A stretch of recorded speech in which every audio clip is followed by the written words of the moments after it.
بسم اللہ الرحمن الرحیم۔ السلام علیکم۔ امید کرتا ہوں کہ آپ سب ٹھیک ہوں گے۔ اللہ پاک سب کو اپنی حفظ و امان میں رکھے۔ اس ویڈیو میں ہم بات کرتے ہیں کہ ایک بہت ہی جو ہے وہ ایکسکلوسیو قسم کی یا ایک انپریسیڈنٹڈ ایف آئی آر جو ہے ہوئی ہے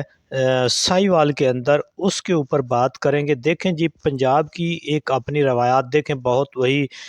جو ہے بدقسمتی ہے۔ پاکستان کی روایات، آئین اور قانون کی دھجیاں اڑائی جا رہی ہیں۔ جب سے یہ رجیم چینج ہوا ہے، یہاں نہ تو آئین اور قانون کو دیکھا جاتا ہے، نہ ہی روایات کو دیکھا جاتا ہے، نہ ہی اخلاقیات کو دیکھا جاتا ہے، اور بدقسمتی سے یہ سرکاری طور پر، یعنی سرکار کی پشت پناہی میں یہ جو لا قانونیت کا دور چل رہا ہے، اس کی مثال جو ہے وہ ماضی میں نہیں ملتی، ڈکٹیٹرشپ میں بھی نہیں ملتی۔ لوگوں کو اٹھا لینا، غیر قانونی طور پر حراست میں رکھنا، عورتوں کو اٹھا لینا،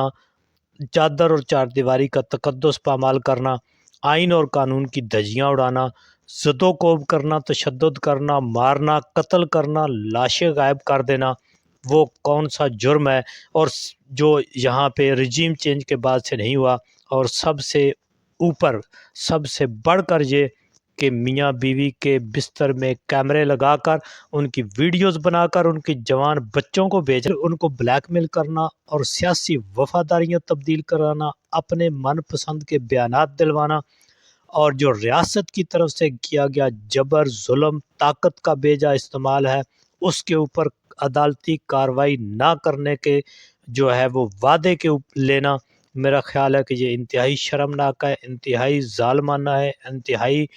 جو ہے اس کی جتنی مذمت کی جائے کم ہے۔ اسی طرح کی ایک ایف آئی آر سامنے آئی ہے۔ ظاہر ہے کہ ایسی ایف آئی آر پولیس خود سے تو درج کرتی نہیں ہوگی، اس میں جو ہے کسی اعلیٰ عدالت کا ڈر، خوف یا آرڈر ہی ہے جس کی وجہ سے یہ اس قسم کی کوئی ایف آئی آر ہو سکتی ہے۔ یہ ایف آئی آر درج ہو جانا بھی بڑی بات ہے، لیکن اس کے اوپر کارروائی تو میرا خیال ہے کہ کیا ہونی ہے اور کیا ہوگی۔ بہرحال یہ ایک خاتون ہے، امنہ بی بی، ضلع سائیوال ہے، اور اس کا جو ذیل ہے وہ نائیاں والا بنگلہ، اور چک نمبر ہے 185-9L۔ وہاں کی ایک رہائشی خاتون ہے۔ پہلے اس کی جو ہے ایف آئی آر کی کہانی کو تھوڑا سا پڑھ لیتے ہیں کہ کس طرح سے جو ہے، دیکھیں جی، جو دشمن ہوتے ہیں نا، دشمن جن کے ایک دوسرے کے ساتھ قتلوں کے ویر ہوتے ہیں، وہ بھی جب دشمن کے گھر میں شادی ہوتی ہے یا ان کی فوتگی ہو جاتی ہے تو وہ اپنے ہتھیار رکھ دیتے ہیں۔ یہ پنجاب کی روایات ہیں، اور وہ اس فنکشن میں یا اس معاملے میں ان کی وہ اظہار جو ہے وہ اپنی دشمنی کا نہیں کرتے، بلکہ ان کے پاس ان کو یہ میسج دیتے ہیں کہ آپ اپنے پرسکون طریقے سے یہ فنکشن اٹینڈ کریں۔ اور ماضی میں پولیس کی بھی یہ روایات ہوتی تھیں کہ وہ انتہائی کریمنل لوگوں کے یا جو بہت ہی جو ہے ہائی لیول کے مجرم ہوتے تھے، ان کے بھی گھر میں جب شادی اور فوتگی کا معاملہ ہوتا تھا تو وہ اس وقت جو ہے پولیس نہیں جاتی تھی، ریڈ نہیں کرتی تھی۔ لیکن رجیم چینج سے لے کر تمام روایات کا، جیسا کہ میں نے بیان کیا، کہ ان کی دھجیاں اڑا دی گئی ہیں۔ جب آپ نے کسی کی چادر اور چار دیواری کا تقدس ہی نہیں چھوڑا، جب آپ نے خواتین کو اٹھانا، ان کی بے حرمتی کرنا، اور پولیس، ریاستی پولیس اور ادارے خواتین کو ننگا کرنے کے اوپر تلے ہوتے ہیں، تو پھر میرا خیال ہے کہ باقی تو کچھ رہ نہیں جاتا۔ تو یہ آمنہ بی بی جو ہے، انہوں نے ایک درخواست دی ہے۔ اب جرم جو اس میں ایجاد کیا ہے پولیس نے، وہ 365 ہے تے پہ یہ نے ایف آئی آر درج کر دی ہے، اور یہ علاقہ اس کی کہانی سے جو ہے وہ کئی اور جرم بنتے ہیں، وہ بھی لگنے چاہیے تھے۔ بہرحال یہ ایک جو تھانے ہیں، ان کی ایس ایچ او سمیت ان کی نفری، انہوں نے ریڈ کیا۔ کو کہانی اس کی یہ آپ پڑھ سکتے ہیں کہ جب انہوں نے درخواست دی تو انہوں نے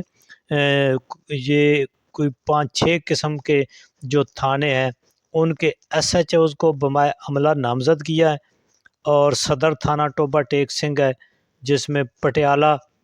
ضلع ٹوبہ ٹیک سنگھ، اور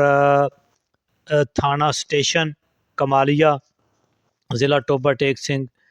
اور اسی طرح دوسرا تھانہ سائیوال کا تھانہ جو ہے وہ بھی اس میں شامل ہے۔ تو یہ دیکھیں جی، اور یہ جھنگ کے تھانے جو ہیں وہ بھی اس میں شامل ہیں۔ تو یہ ساری پولیس مختلف اضلاع کی ایس ایچ اوز جو ہیں وہ اس پولیس کو اپنے عملے کے ساتھ لے کر ان کے اس وقت ریڈ کیا جب کہ ان کے گھر میں شادی تھی، اور پھر بدقسمتی یہ کہ اس کے اوپر ایسا بروٹل قسم کا انہوں نے ریڈ کیا کہ وہاں پر شادی پر آئے لوگوں کو، مہمانوں کو زد و کوب کیا، مارا، اغوا کر لیا، اٹھا لیا، اور پھر سب سے بڑھ کر یہ کہ جو جہیز کا سامان تھا اور گھر کی قیمتی چیزیں تھیں وہ بھی پولیس چرا کر لے گئی۔ کتنی بدقسمتی ہے، کس طرح یہ سرے عام چوری ڈکیتی کر رہی ہے یہ پولیس، اور یہ ریاست کس طرح جو ہے سیاسی مخالفین کو دبانے کے لیے، اور اگر کوئی کرمینل ہے تو اس کو پکڑنے کے لیے بھئی آپ پہلے کہاں تھے؟ اگر کسی کے اوپر کوئی چارج ہے تو آپ پہلے کہاں تھے، یا جس شادی کے بعد آپ نے کہاں جانا ہے؟ اور پھر سب سے بڑھ کر یہ کہ جو لوگ اٹھا لیے پھر عدالتی یہ لوگ ہائی کورٹ میں بھی گئے ہوئے ہیں، اور اب ان کا جو سامان چوری ہوا ہے اس کی، حالانکہ یہ کہتے ہیں کہ انہوں نے الگ سے بھی اپنی پٹیشنز کی ہوئی ہیں، تو اب انہوں نے یہ پولیس نے ایک میرا خیال ہے کہ فرضی سی کہانی ڈالی ہے تاکہ ہائی کورٹ کے سامنے ہم یہ ایک رکھ سکیں تھے کہ جی ہم نے ایف آئی آر درج کر دیا ہے۔ باقی رہی بات یہ کہ اگر ایف آئی آر درج ہو گئی ہے تو ان سارے جو ایس ایچ اوز یا پولیس ہے ان کو جو ہے فی الفور معطل ہونا چاہیے، ان کو جو ہے اریسٹ کرنا چاہیے، اور پھر ان کی پراپر تفتیش ہونی چاہیے۔ تفتیش بھی کوئی اور ادارہ کرے، پولیس کی کیا تفتیش کرے گی، یا کیا ان سے ثبوت اکٹھے کرے گی؟ پھر سب سے بڑھ کر یہ کہ ان کی جو خواتین اٹھائی ہوئی ہیں، کچھ خواتین ہیں جن کو ابھی تک پولیس نے اللیگل کنفائنمنٹ میں رکھا ہوا ہے، تو یہ بہت ہی بدقسمتی ہے۔ اور اس طرح سے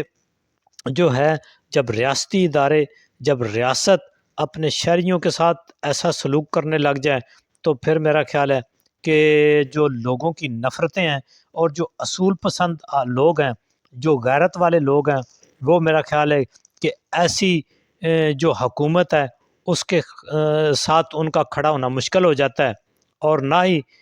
جو ہے جس طرح سے پہلے ہی کہا جاتا ہے، اکثریت عوام یہ کہتے ہیں کہ اس حکومت کے پاس کوئی لیجیٹیمیشن نہیں ہے کہ یہ حکومت میں رہے، کیونکہ جب 8 فروری کو الیکشن ہوا تھا جیتا کوئی اور تھا، اور 9 فروری کو پرچیاں بنا کر ان کو تقسیم کر دی گئیں، اور اس طرح سے ایک یہ